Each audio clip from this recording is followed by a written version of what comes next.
Greetings, happy belated 4th of July and all that happy shit. Um, Wanted to share with you today uh, something that happened about, it's probably close to 20 years ago now. While out berry picking, Margaret and we'll call him Kyle. Margaret and Kyle were berry picking for a relative. They were out getting blackberries, some salmon berries if they're around, just berry picking in very similar terrain that I had uploaded on the last video where I was pointing out the salmon berries. Imagine that kind of terrain that they're in, and but in this particular place they were picking berries, there's a lot more muskeg. So as they're picking, as they're going along, they get separated by about 100 feet.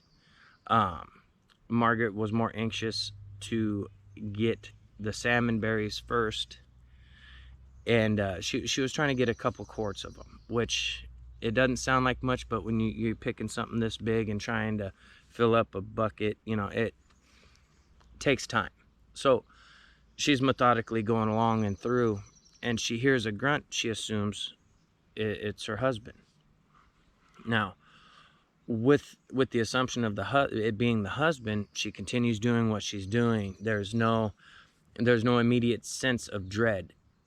And as she's reaching for a berry, out of the corner of her eye, she catches movement. Now, what that movement causes her to do is just to sit up and say, "Hey, hon." She thought it was her husband right next to her. She was, if you remember in the last video, I just took a couple steps in the tundra, and it was the beginning of the trees. So she was in an area very similar to that, close to the trees. It wasn't just the black spruce, though. There was, you know, alder willows and you know, various other brush in this particular area. So as she says, "Hey, hon, how's it going?" You know, she starts to relay her berry picking and how she was happy she was getting berries, and she turns, and that figure was no longer there. She turns around and realizes her husband is too far away to have made the grunt noise, and had made it in her peripheral vision for a brief moment, and then make it all the way back to where he was picking berries. He had the rifle. They had a 270, I believe. So immediately she gets spooked. She grabs her berry bucket. She stands up. She's scanning the area, and like I've showed in the last couple videos, it's not easy to see into that shit. Someone could disappear, even playing a hide and go seek with your friends. Someone could disappear into that shit, and you wouldn't find them if they didn't want you to find them. So she starts backtracking slowly, and with each step, she's sensing something doesn't want her there. She had the peripheral. She assumed it was a human-like figure, but she wasn't on top of it. She wasn't in a panic state because she had her husband armed. We're picking berries. Good day. So every step she takes moving back towards her husband, she's getting that more and more of a sense of dread. And so once she's close enough to get his attention without yelling, because she didn't want to draw any unwanted attention from that area she saw the figure move into out of the corner of her eye, as she starts talking back, her husband senses the tone in her voice had changed, and immediately, he's a real dude. He's on top of his shit. He dropped his berry buckets and immediately comes over with the rifle. They're standing side by side. As he comes up behind her, he calmly talking to her as he's getting closer, and says, "Just stay there, kneel down like you're picking berries, and I'm gonna do the same." So she takes a step away from him, kneels down, and legitimately is picking berries. And she starts speaking to him in Yupik, telling him what had been going on. Why she chose Yupik, I think it was to disguise. They were talking about the hairy man. She didn't specify. I meant to ask, but that's, you know, 2020 hindsight. So they sit there, and he's laid the rifle in front of him, but he's got his head down, and he's scanning the trees for any movement, and he catches something just off to his right hand side, but in front of him. And so he starts focusing on it with his head down, trying to look in that direction on the sly. And as he's doing so, they are hit with little blackberries. And so they're kind of confused because the berries are being thrown from somewhere off to their left in the trees, and they're just right next to the tree line in the tundra, and he's facing a different direction of which the berries are coming. So immediately he thinks prankster. So he gets mad because you know, you don't play pranks on anyone in the bush. It's not safe, especially people who are armed and ain't out there to fuck around. So he stands up and he has the rifle and he starts yelling, "Hey, you know, we're not playing these games. Stop throwing the damn berries." And as he's walking the direction the berries were thrown from, expecting to find some, you know, kids they may know, or just, you know, another villager just playing a prank or whatever, he was half expecting that.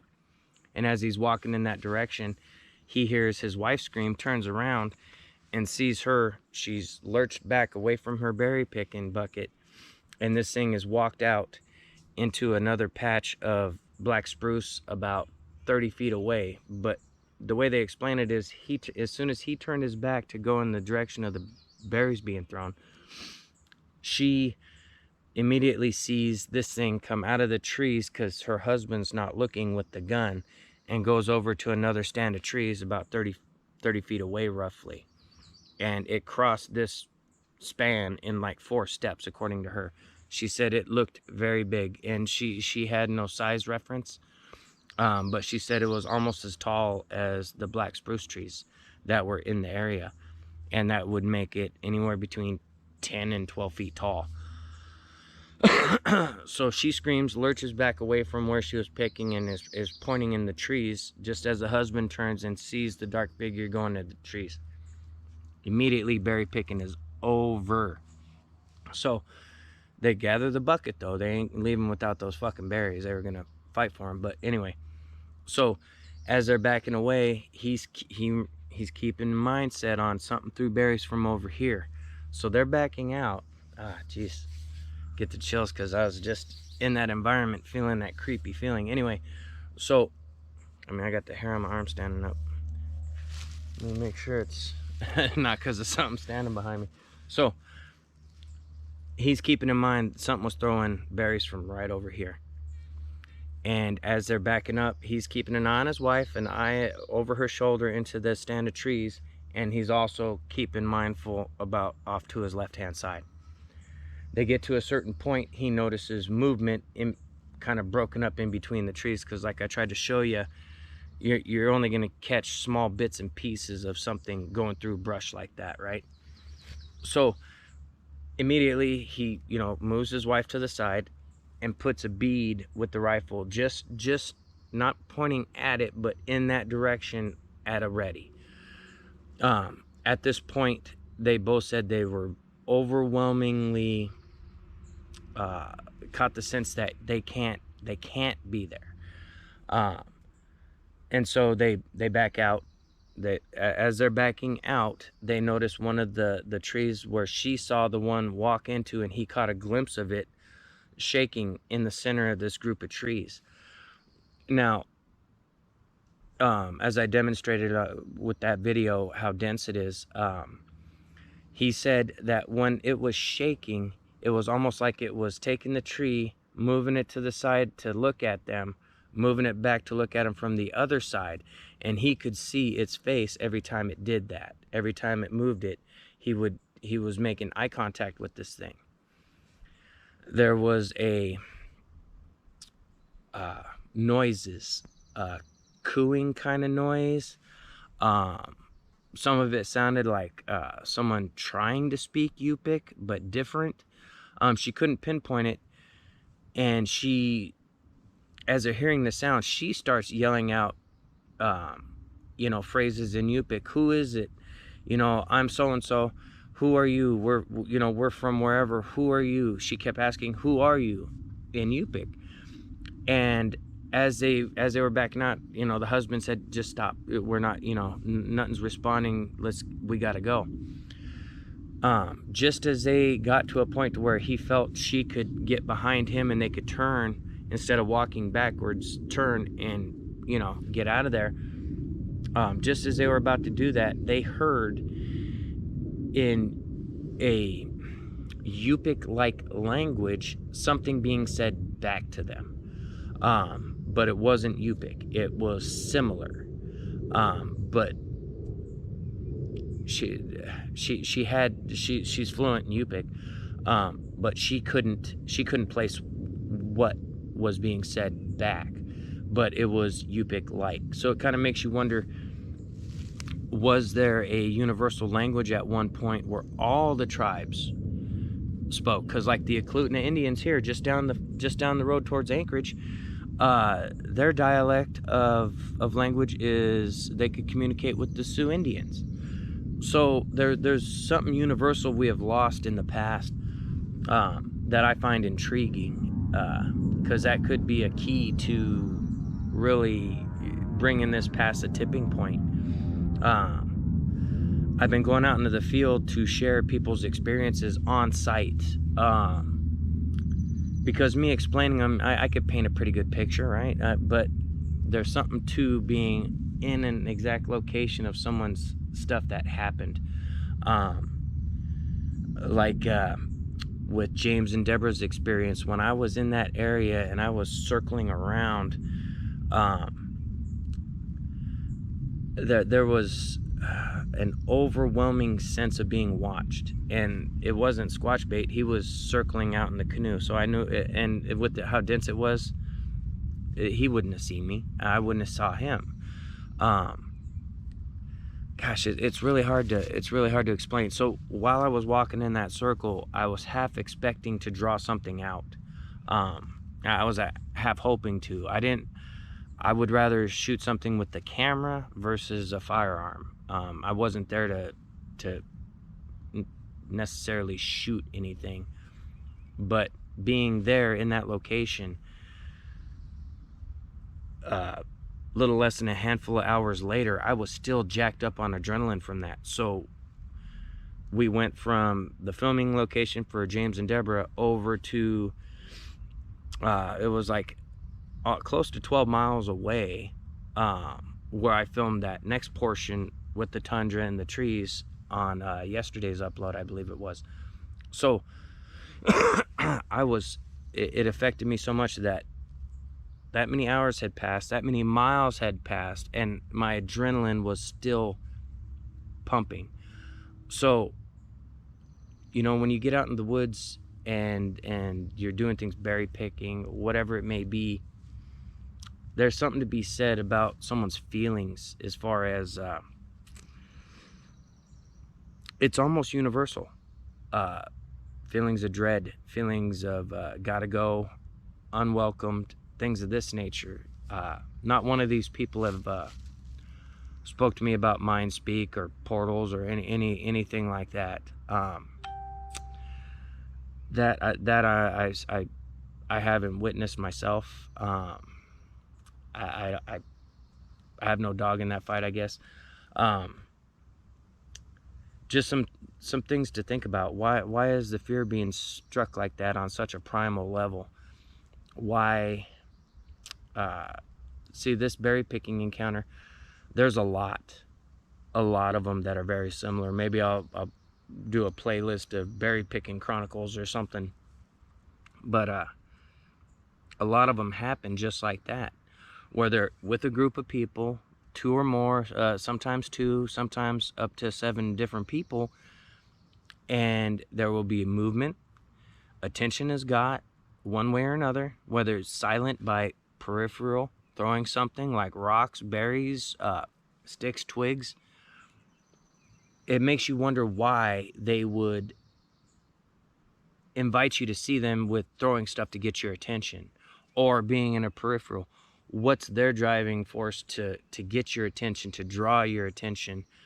It could be to lure you away from others, to keep you from seeing what they're doing, because obviously he felt and she felt there was more than one. When one just walked across and then something's throwing berries at them from a different direction, it's hard to mistake that for anything else than being more than one, because it's not like that one could throw a berry, a boomerang berry. I don't see that happening. So I don't know. It's those intriguing thoughts that really get the mind churning. What's the end game of getting our attention when we're doing these things? What's the end game to that? And so far, no one has stuck around to find out. And if they have, they haven't shared their story, or they can't. Really intriguing stuff. Anyway, I wanted to share that berry picking encounter, talk about those feelings, because they're damn near universal up here. A primal fear. Something will strike someone funny. You know, even a hunter that's been in the woods for 30 years, all of a sudden will get this fear he's never had. Even a bear hunter. I've done bear control. I've had them charging at me. That's an adrenaline dump right there. Holy shit. But it's different. It's on a totally different level. So I don't know. I'll always follow your gut in the woods. If you don't, there may be consequences that you can't account for. Let's see. Website. Dave's been making improvements. Me and him got to get together, brainstorm on some different fundraising ideas as far as merchandise. Let's see what else.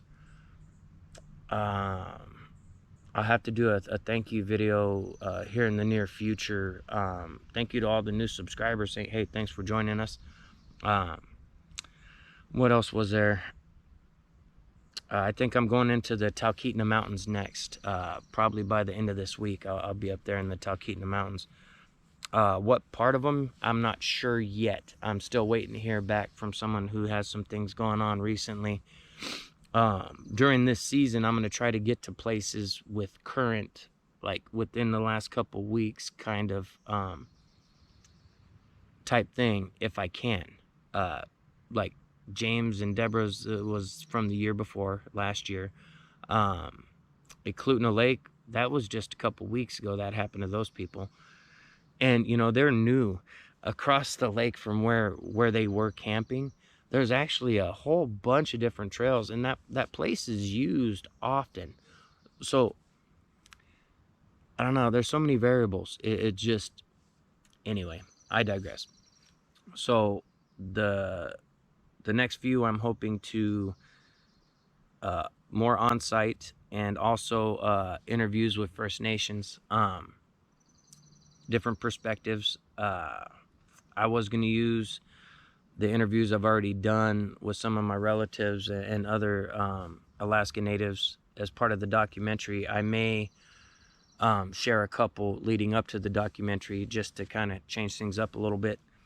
But check out the website, subarcticalaskasasquatch.com. Dave has been doing upgrades to the maps, like the Hatcher Pass area. You can touch on it and it gives you a bird's, or you know, kind of like the Google Maps or Earth, where you can get the street view. He's got that option going there, at least for Hatcher's Pass. Don't quote me on all the markers. He's did marker improvements. What else? Shout out to Miguel, Sasquatch Theory. He's out there getting after it. Shout out to D.A. Roberts, Anthony, all them guys. And we will, oh, Dave the Tech Guy too. Give props to Dave the Tech Guy.